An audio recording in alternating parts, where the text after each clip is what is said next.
Hello everyone. इस video में हम लोग मैक्सवेल इक्वेशंस के बारे में बात करेंगे। मैक्सवेल इक्वेशंस क्या है? एक्चुअली चार मैक्सवेल इक्वेशंस होती हैं। ये कपल्ड पार्शियल डिफरेंशियल इक्वेशंस का एक सेट होता है जो कि आपके क्लासिकल इलेक्ट्रोमैग्नेटिक्स, क्लासिकल ऑप्टिक्स और इलेक्ट्रिक सर्किट्स का फाउंडेशन होता है। ये डिस्क्राइब करते हैं कि कैसे आपके इलेक्ट्रिक और मैग्नेटिक फील्ड्स जो है वो चार्जेस, करंट और फील्ड चेंजेस से जनरेट होते हैं। इसका एक इम्पोर्टेंट कॉन्सिक्वेंस भी है, वो ये है कि ये आपको डेमोन्स्ट्रेट करते हैं कि कैसे आपके इलेक्ट्रिक और मैग्नेटिक फील्ड्स जो हैं वो कांस्टेंट स्पीड पर वैक्यूम में प्रोपगेट करते हैं। वहीं जब हम मैक्सवेल इक्वेशंस के बारे में पढ़ते हैं, चार मैक्सवेल इक्वेशंस है जैसा हमने बात किया। सबसे पहले हम लोग मैक्सवेल फर्स्ट इक्वेशन के बारे में पढ़ेंगे कि मैक्सवेल फर्स्ट इक्वेशन कैसे आया, कहाँ से लिया गया और क्या उसका प्रूफ है। तो स्टार्ट करते हैं मैक्सवेल फर्स्ट इक्वेशन से। Divergence of E equals to rho by epsilon naught, या फिर आप कहें divergence of E equals to rho by epsilon naught. आप इसको ऐसे लिख सकते हैं। एक्चुअली ये जो साइन होता है आपका, ये जो साइन है ये आपके ग्रेडियंट का साइन है। अगर यहाँ पे आप डॉट लगा देते हैं तो ये आपका डाइवर्जेंस बन जाता है। अगर आप डॉट की जगह क्रॉस लगा देते हैं तो ये आपका कर्ल बन जाता है। तो मैक्सवेल फर्स्ट इक्वेशन में जब हम बात कर रहे हैं, हम लोग डाइवर्जेंस की बात करेंगे। Divergence of magnetic field is equals to rho upon epsilon naught. E आपका इलेक्ट्रिक फील्ड होता है, sorry, divergence of electric field is equals to rho upon epsilon naught. E आपका इलेक्ट्रिक फील्ड है, रो जो है आपका वो वॉल्यूम चार्ज डेंसिटी है। वहीं divergence of D equals to rho भी आप कह सकते हैं। डी जो है वो आपका डिस्प्लेसमेंट डेंसिटी है। डिस्प्लेसमेंट डेंसिटी जो होती है आपकी वो एप्सिलॉन नोट ई के बराबर होती है। जब इस एप्सिलॉन नोट को आप यहाँ मल्टीप्लाई में लेके जाएंगे तो एप्सिलॉन नोट ई की जगह पे आपका डी आ जाएगा, यानी कि डिस्प्लेसमेंट डेंसिटी आ जाएगा। मैक्सवेल फर्स्ट इक्वेशन जो होती है वो गॉस लॉ फॉर इलेक्ट्रोस्टैटिक्स पे बेस होती है। वहीं हम स्टार्टिंग में बात करें कि गॉस लॉ कहता क्या है। गॉस लॉ ये कहता है कि जो आपका नेट इलेक्ट्रिक फ्लक्स है किसी भी क्लोज सरफेस के लिए, जो भी आपका किसी भी क्लोज सरफेस में नेट इलेक्ट्रिक फ्लक्स रहेगा वो उस क्लोज सरफेस में रहने वाले नेट चार्ज के 1/एप्सिलॉन नोट टाइम्स होगा। ये जो गॉस लॉ है ये आपके स्टैटिक इलेक्ट्रिक फील्ड और उन इलेक्ट्रिक फील्ड को बनाने वाले इलेक्ट्रिक चार्जेस के बीच में आपको रिलेशनशिप शो करता है। वहीं हम लोग जब प्रूफ की बात करते हैं फर्स्ट मैक्सवेल इक्वेशन के, तो हम लोगों ने बात करी कि डाइवर्जेंस ऑफ डी जो है वो रो के बराबर होता है। ये आपका मैक्सवेल फर्स्ट इक्वेशन है, तो यहीं से हम लोग शुरुआत करेंगे। एक्चुअली हम लोग जब गॉस लॉ फॉर इलेक्ट्रोस्टैटिक्स को इंटीग्रल फॉर्म में या फिर मैथमेटिकल फॉर्म में देखते हैं तो उसकी इक्वेशन होती है surface integral of electric field is equals to Q upon epsilon naught. Q क्या है? यहाँ पे आपका चार्ज है। तो इस इक्वेशन से आपका प्रूफ जो है शुरू होता है। हम लोग गॉस लॉ फॉर इलेक्ट्रोस्टैटिक्स की जो मैथमेटिकल फॉर्म है उससे हम प्रूफ करते हैं कि मैक्सवेल फर्स्ट इक्वेशन कैसे आती है। तो हम यहाँ पे जब देखेंगे आपका क्यू जो है वो वॉल्यूम इंटीग्रल ऑफ रो होता है। रो की हमने बात करी थी, रो जो है वो वॉल्यूम चार्ज डेंसिटी है। तो इसको रिप्रेजेंट करने के लिए आप क्या करेंगे, एप्सिलॉन नोट को आप यहाँ मल्टीप्लाई करवाएंगे, जिसकी वजह से आपका इक्वेशन जो है वो surface integral of epsilon naught E dot D S equals to Q हो जाएगा। क्यू की जगह पे आप वॉल्यूम इंटीग्रल ऑफ रो लिख सकते हैं, तो आप वही लिख रहे हैं। क्यू की जगह पे आपने लिख दिया volume integral of rho DV. अब इस इक्वेशन के बाद आपने देखा एप्सिलॉन नोट ई, तो हमने पहले बात करी है एप्सिलॉन नोट ई जो है वो आपके डिस्प्लेसमेंट डेंसिटी के बराबर होता है। तो एप्सिलॉन नोट ई की जगह पे आप डी लिख सकते हैं। तो यहाँ पे आ गया आपका surface integral of D dot D S equals to volume integral of rho DV. अब देखिए आगे सोल्व करने के लिए यहाँ पे देखिए सरफेस इंटीग्रल है, यहाँ पे वॉल्यूम इंटीग्रल है। तो आगे जब हमें सोल्व करना है तो हमारे पास एक ही टाइप का इंटीग्रल होना चाहिए, या तो सरफेस या तो वॉल्यूम। तो हम लोग क्या करेंगे, गॉस डाइवर्जेंस थ्योरम लगाएंगे, जिसकी वजह से आपका सरफेस इंटीग्रल वॉल्यूम इंटीग्रल में चेंज हो जाएगा, या फिर आप वॉल्यूम इंटीग्रल को सरफेस इंटीग्रल में चेंज कर सकते हैं। तो हम क्या करेंगे, हम गॉस डाइवर्जेंस थ्योरम लगा के इस सरफेस इंटीग्रल को वॉल्यूम इंटीग्रल में चेंज करेंगे। तो जब आप यहाँ पे गॉस डाइवर्जेंस थ्योरम लगाते हैं तो आपका सरफेस इंटीग्रल की जगह वॉल्यूम इंटीग्रल आ जाता है और डी की जगह पे यहाँ पे आपका डाइवर्जेंस आ जाता है। मतलब डी जो है आपका जो डिस्प्लेसमेंट डेंसिटी है उसके साथ आपका डाइवर्जेंस जुड़ जाता है, जिसकी वजह से सरफेस से वॉल्यूम इंटीग्रल में कन्वर्ट हो जाता है। तो यहाँ पे आपके पास आ जाएगा volume integral of divergence D dv equals to volume integral of rho dv। अब आप क्या करेंगे, इसको भी इधर लेके जाएंगे और दोनों को एक ही वॉल्यूम इंटीग्रल में रखेंगे, तो आपके पास जो इक्वेशन आएगी वो हो जाएगी integral volume of divergence D minus rho dv equals to 0। ये जब इधर जाएगा तो इसके साथ नेगेटिव साइन आना है, आप सबको पता है। तो divergence of D minus rho is equals to 0। देखिए यहाँ पे आपका 0 है, हम कह सकते हैं यहाँ पे वॉल्यूम इंटीग्रल और दोनों को हम कैंसिल कर सकते हैं। तो उसके बेसिस पे आपका डाइवर्जेंस डी माइनस रो जो है वो 0 के बराबर हो जाएगा। और रो को जब इधर लेके जाएंगे तो आपके पास आएगा divergence of D equals to rho, जो कि आपकी मैक्सवेल फर्स्ट इक्वेशन कहती है। तो यहां से आपको प्रूफ मिल गया कि आपकी मैक्सवेल इक्वेशन फर्स्ट इक्वेशन जो है वो कैसे आई है। अब हम बात करते हैं मैक्सवेल सेकंड इक्वेशन के बारे में। जब हम मैक्सवेल सेकंड इक्वेशन को पढ़ते हैं तो डाइवर्जेंस ऑफ बी जो है, डाइवर्जेंस ऑफ मैग्नेटिक फील्ड जो है वो 0 के बराबर होता है।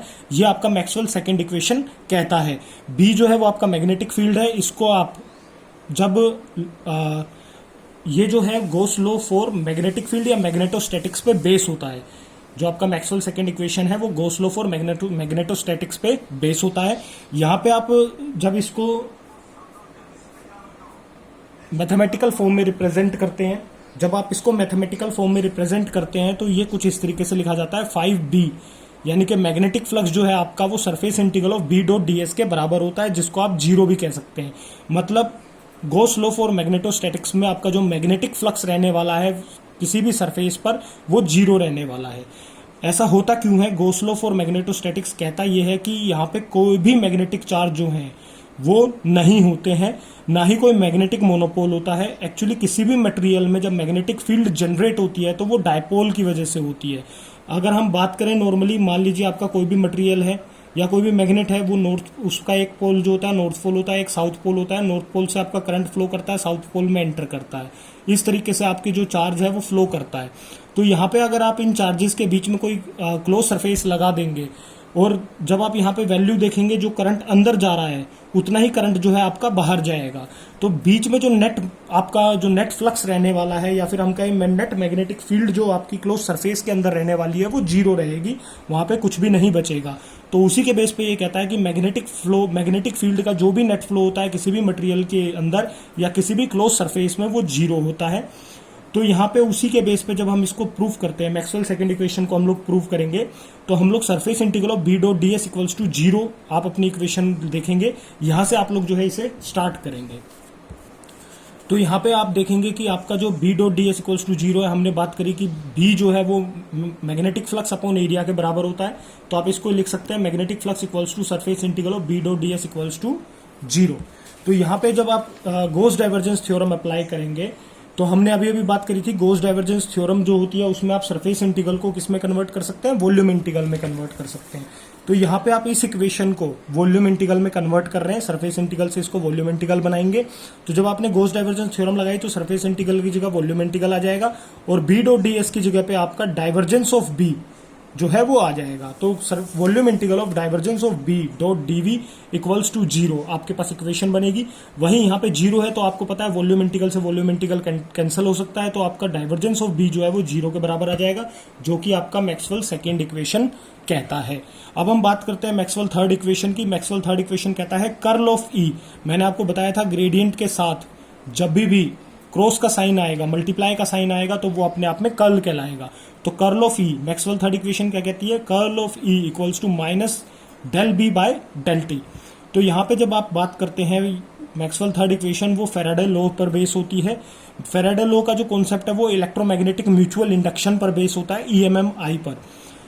अगर हम लोग बात करें, जो आपका फैराडे लॉ है वो इलेक्ट्रोमैग्नेटिज्म का बहुत ही बेसिक लॉ है, जिसमें कि आप प्रिडिक्ट करते हैं कि कैसे आपकी मैग्नेटिक फील्ड जो है वो इलेक्ट्रिक सर्किट के साथ इंटरेक्ट करती है इलेक्ट्रोमोटिव फोर्स को जनरेट करने के लिए।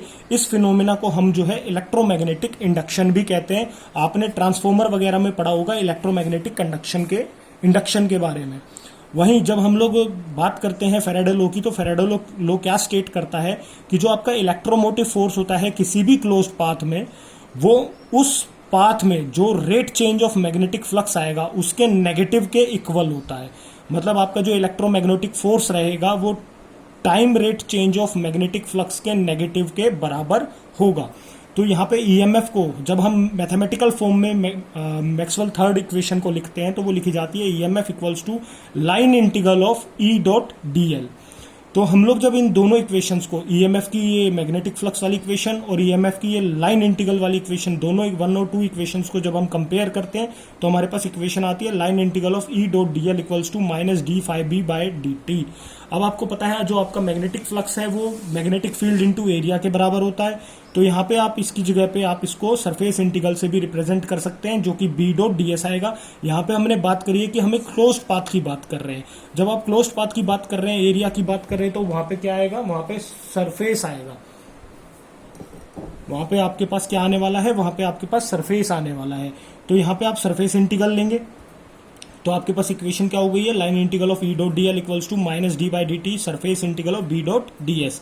अब इस डी बाई डी टी को आप इंटीग्रल के अंदर लेके जाएंगे तो आपके पास आ जाएगा line integral of E dot DL equals to minus surface integral of del B by del T dot DS. फिर जब हम लोग क्या करते हैं, अब देखिए आपके पास एक तरफ जो है वो लाइन इंटीग्रल है, एक तरफ जो है वो सरफेस इंटीग्रल है। वहीं जब हमें लाइन इंटीग्रल को सरफेस इंटीग्रल में या फिर सरफेस इंटीग्रल को लाइन इंटीग्रल में कन्वर्ट करना होता है तो हमें स्टोक्स-कल थ्योरम का यूज करना होता है। तो यहाँ पे हम लोग क्या करेंगे, स्टोक्स-कल थ्योरम का यूज करेंगे और लाइन इंटीग्रल को हम लोग किस में कन्वर्ट करेंगे, सरफेस इंटीग्रल में कन्वर्ट करेंगे। तो यहाँ पे जब आपने इसका यूज किया तो surface integral of curl of E, देखिए स्टोक्स-कल थ्योरम है तो यहाँ पे क्या आने वाला है आपका, ई के साथ जो भी आपके पास इलेक्ट्रिक फील्ड वेक्टर है, जो भी आपके पास यहाँ वेक्टर है जिसको कि आप लाइन से सरफेस में कन्वर्ट कर रहे हैं, जो भी आपके पास वेक्टर है उसके आगे आपका कर्ल जो है वो जुड़ने वाला है। तो आपके पास यहाँ पे आ जाएगा surface integral of curl E dot DS equals to minus of surface integral del B by del T dot DS. अब इस इक्वेशन को, ये जो आपका इधर वाला पार्ट है, राइट हैंड साइड वाला पार्ट है, इसको आप लेफ्ट हैंड साइड पे ले जाएंगे तो माइनस की जगह क्या आ जाएगा आपके पास, प्लस आ जाएगा। और जो आपकी इक्वेशन है वो कुछ इस तरीके से बनेगी, surface integral of curl E plus del B by del T dot DS equals to 0। अब देखिए यहाँ 0 है, यहाँ पे आप सरफेस इंटीग्रल एज्यूम करें, दोनों कैंसिल आउट हो जाएंगे। आपके पास जो इक्वेशन आएगी वो आएगी curl E equals to minus del B by del T, जो कि आपकी मैक्सवेल थर्ड इक्वेशन है। अब हम बात करते हैं मैक्सवेल फोर्थ इक्वेशन की, हमें ये बहुत ध्यान से समझनी पड़ेगी। मैक्सवेल फोर्थ इक्वेशन जो है वो है curl of H equals to J plus del D by del T. H क्या होता है आपका मैग्नेटिक फील्ड इंटेंसिटी, जे क्या है आपका current density, del D by del T जो है वो है डिस्प्लेसमेंट करंट। जब हम एम्पियर लॉ की बात करते हैं तो एम्पियर लॉ आपका कहता है कि कर्ल ऑफ एच जो है वो करंट डेंसिटी के बराबर होता है। पर जो एम्पियर लॉ है, सिंपल एम्पियर लॉ है आपका, जो यहां तक फॉलो करता है इस इक्वेशन को, वो आपकी मैक्सवेल फोर्थ इक्वेशन को सेटिस्फाई नहीं करता, जिसकी वजह से मैक्सवेल ने एम्पियर लॉ में कुछ चेंजेस किए, जिसकी वजह से उसने एम्पियर सर्किटल लॉ दिया आपको, जहां पे डिस्प्लेसमेंट करंट को इंट्रोड्यूस करवाया गया। तो यहाँ पे हम बात करेंगे कर्ल एच जो है वो आपका J plus del D by del T के इक्वल होगा।